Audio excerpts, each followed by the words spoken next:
இந்த கதை உங்களை சிந்திக்க வைக்கும். இது கோபத்தின் கதை. ஒரு இளைஞனுக்கு அதிகமாக கோபம் வந்து கொண்டே இருந்தது.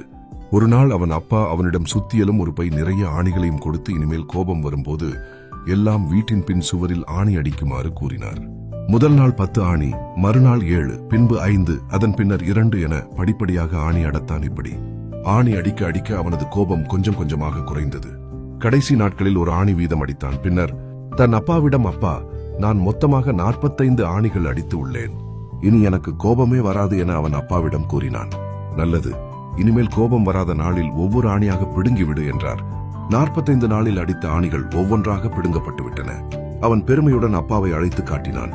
உடனே அப்பா சொன்னார், ஆணிகளை பிடுங்கிவிட்டாய், சுவற்றில் உள்ள ஒட்டைகளை என்ன செய்வாய் என்று கேட்டார். பின்னர் மகனிடம், மகனே, உன் கோபம் இதுபோல பலரை காயப்படுத்தி இருக்கும் அல்லவா? மகன் பதிலின்றி தலைகுனிந்து நின்றான். நண்பர்களே, கோபத்தை குறைத்து எல்லோரிடமும் அன்பாக பழகுவோம்.